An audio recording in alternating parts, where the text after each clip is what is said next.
Hi, this is Nikki Truesdale, and today I want to talk about teaching your children the Bible. This is a question I get so often because it's apparently quite epidemic that children have not grown up knowing the Bible.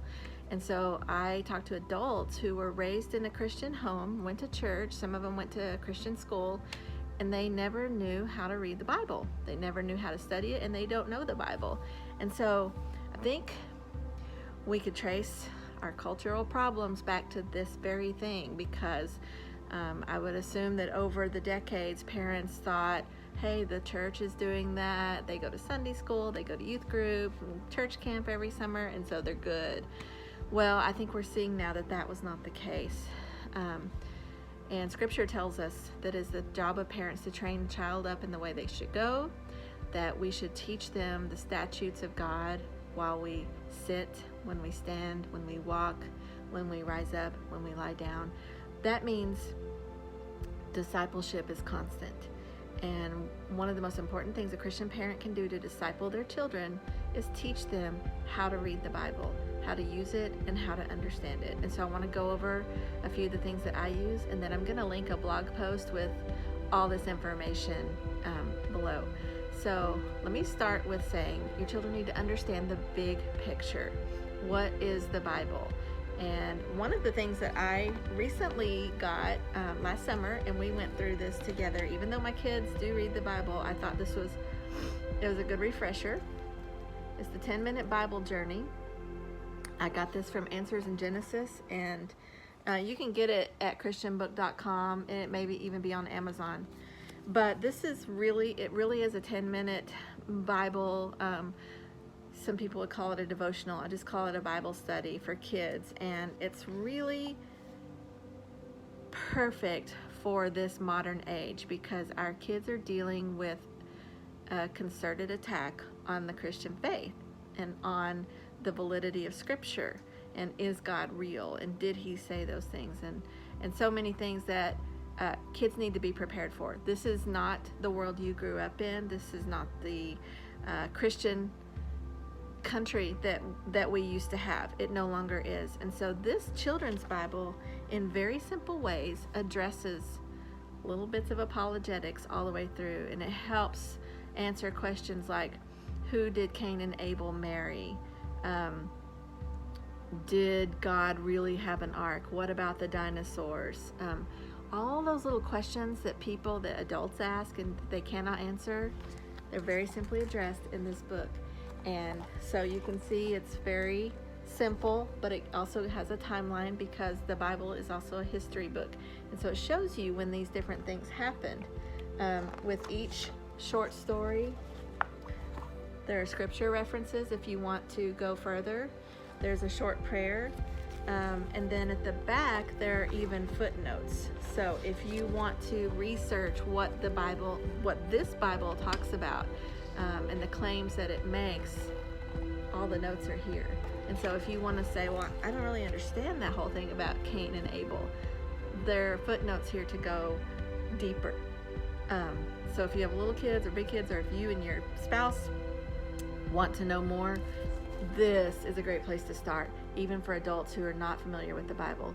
So get this one for sure. Once I feel like my kids kind of have an overview, the next thing I want them to do is know how to use the Bible. And so it's very important to memorize the books of the Bible because then it's easy to look up scriptures and to find things.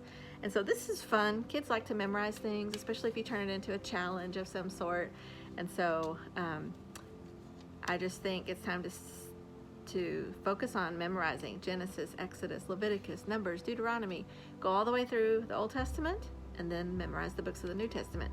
And this will help in the next stage, which is Bible drills.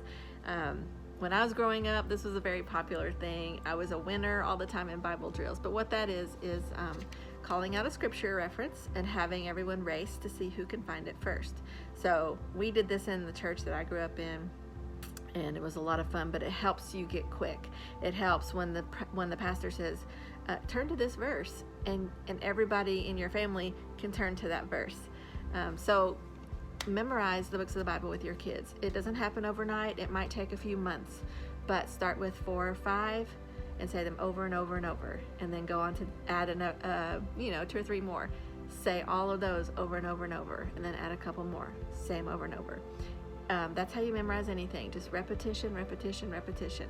If you have to, have them write it down every day. It's good spelling practice because you need to understand how to read and spell the books of the Bible too. So once you have the books of the Bible memorized, then practice looking up scriptures regularly. Find a list of easy ones. You can get lists of scriptures to memorize. You can Google Bible drill verses. There's so many, so that you can look up short scriptures. Your child can find them and then can read them aloud if they're of reading age. Once your children know how to find verses in the Bible, then I suggest a deeper study of the Bible. If you have kids anywhere up to middle school, I recommend the Children's Story Bible. And it is not a little kid preschool Bible at all.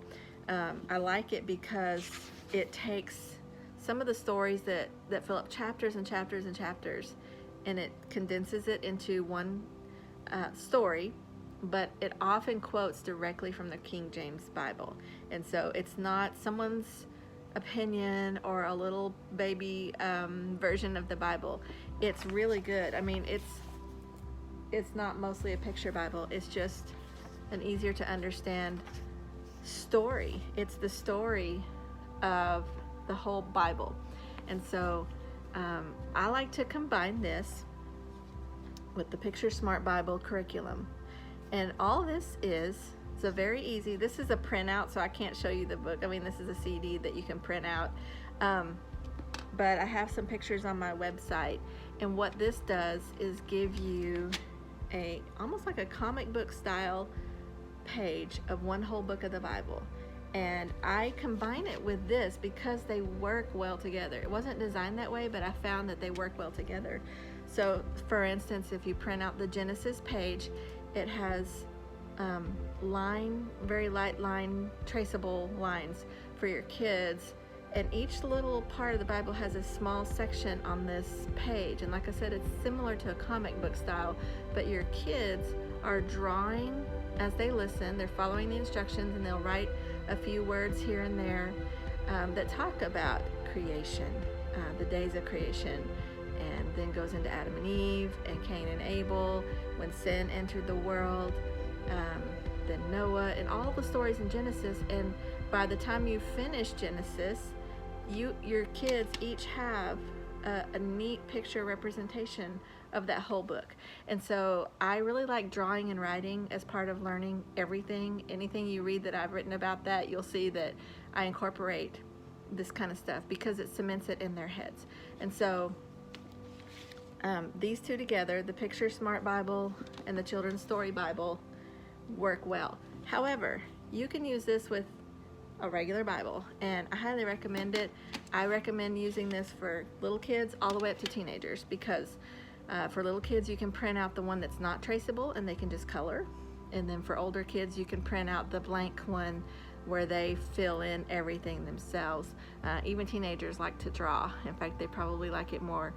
And so reading through the scriptures and taking picture notes is what that accomplishes. Once you've done that, I mean, you could do this over a couple of years' time. There's not a rush, and I wouldn't rush it. This Picture Smart Bible comes with teaching notes, so you do not have to be an expert. It walks you through every little square and every little drawing and why, with scripture references. So if you want to read through the whole book of Genesis and do this, it's all laid out for you. Either Bible will work. And so this gives you the overall picture of scripture, and I think this is so important for everyone. But your kids need to learn it at a young age. Don't wait until they're high school or grown up and they go to an adult Bible study. Get it going now. Once they understand this picture, even before you're done, start teaching them to read in a real Bible for themselves. And I don't even recommend children's Bibles. I just recommend a Bible. Now, we took our kids and let them pick out their Bibles, so my daughter picked out a pretty purple one, but it's still a Bible. It's the full Bible, And I think generally we pick New King James Version or the English Standard Version, ESV. One of my kids might have picked something different, and I was okay with that. I like those versions the best. And so they each got their own Bible, and they got to choose what it looked like and get their name put on the front. And so this kind of gives them a neat sense of ownership in the scriptures. Teach them to read every day. You can make it part of their morning routine. You can assign it as part of your homeschool. Let them choose. I've let my kids choose where they want to read, and some of them start in Genesis and want to work their way through. Some of them do Psalms and Proverbs. Depending on their age, just let them start with something simple. If it's a verse a day, that's okay. They'll move up to a chapter a day, or they'll move up to several chapters. I have a teenage son who actually got a read your way through the Bible plan, and he's working his way through that. So encourage them to read the Bible every day, and then be there to try to help answer their questions if they have any, and encourage them as they grow to increase that. Let them highlight, let them make a note in their Bible, let them make it their own personal study with your help.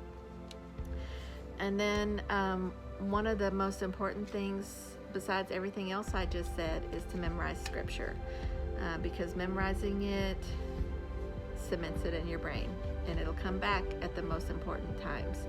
My mom did this with us. As I've mentioned before, we were homeschooled in the 80s, and so one of the most important things that we did was memorize scripture, and every month we had a new chapter of the Bible to memorize. And so every morning we sat down and we would read the chapter out loud together several times. And then once you do that, maybe you read it through twice every day together out loud. You're seeing it, you're saying it, and you're hearing it all at the same time. And after a few days of that, you start trying to say it without looking. You might start with one verse at a time, say it over and over and over, and then say it out loud without looking at the scripture. And we would take a whole month to memorize one chapter. You can start small with your young children and teach them one verse. And I tell you what, it makes them so excited to memorize just one verse of scripture. And another thing that I do is I print out some important scriptures and hang them around my house, just paper stuck on the fridge, by the doors, on the bathroom mirror, scriptures that I think are important, because when you see them over and over and over, you memorize them without even trying. And so print them on white paper or make them decorative and fun or whatever you need to do, but put the scripture around your house, the ones that really will get to the heart and that you want your kids to remember for their whole life. So I also would say that all of these things apply to adults. If you grew up not knowing the Bible, if you still think, I don't even know where to start, go through this list, do it with your kids, and tell them, say, look, I don't even know all of this stuff, but I think it's so important that I'm going to go through this with you. If you're an adult and you're not sure, get a good study Bible that has lots of notes that will help you understand some of the things in the Bible, because it can be tricky if you're new to it. I use a John MacArthur study Bible, but there are plenty of good ones. Just try to get a reputable one, and something that is going to explain words, explain some of the traditions in the Bible that we don't understand today. And another thing I like, which I don't use as a Bible, I thought it was behind me, but I have a chronological study Bible, and it's kind of neat because in certain places, a lot of way through the Old Testament, the books in the actual Bible are not lined up chronologically. They're grouped by type of book. And so the chronological Bible is something I reference just to go back and say, I want to know when these Psalms that David wrote were happening. When did he write them and why? Because there's a lot of Psalms and David went through a lot of stuff. Or the major and minor prophets, where on the timeline do their lives fit? And so that helps, because the history of the Old Testament kind of just goes through 1st and 2nd Chronicles roughly, and then after that you have so many more books in the Bible, but what that's doing is filling in gaps. And so the books of poetry and the prophets actually fit in with First and Second Kings and First and Second Chronicles and Ezra and Nehemiah and Esther. And so it's so confusing if you're just reading through and you think, this, I don't even know, wait, didn't we already read about that 3 books ago? So a chronological study Bible is neat just for that purpose, unless you can find another good study guide that helps you to understand, because the Old Testament is so much history and it's really cool. The last thing I will say is, in our homeschool, we use Mystery of History for our history curriculum. In the volume 1, Ancient History, it is so good about this, and it's basically its own Bible curriculum as far as the history portion of the Bible. And so I highly recommend that, even for adults, because so many people don't realize where ancient history and the biblical history match up so much, and they do, and it really, it's just so mind-boggling what we don't know anymore and what's not taught anymore. So Mystery of History Volume 1 is creation to resurrection. So it includes from Genesis 1 through the creation of Jesus, for the resurrection of Jesus.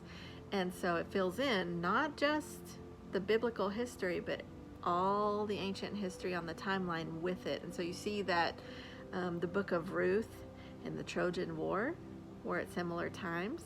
And then you have the minor prophets and Homer writing the Iliad and the Odyssey and things like that you don't think about, and most people don't learn. They don't learn this in the public schools at all, and rarely do people learn it even in a private school.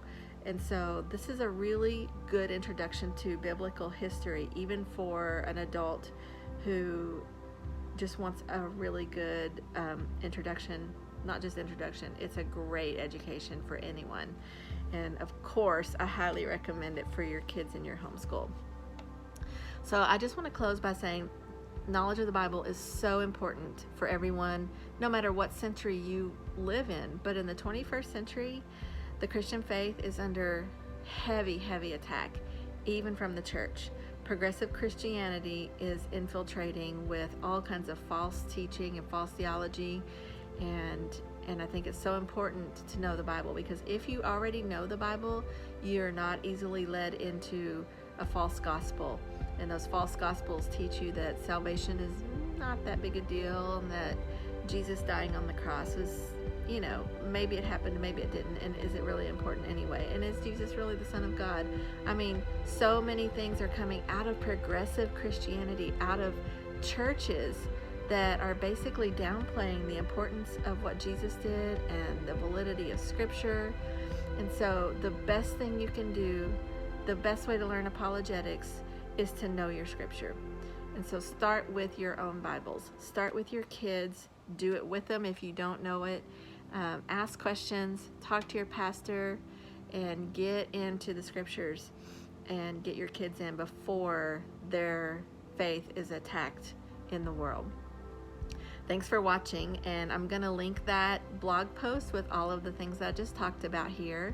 You can visit my website, NikkiTruesdale.com, and follow me on Gab, Instagram, and Facebook. Thanks.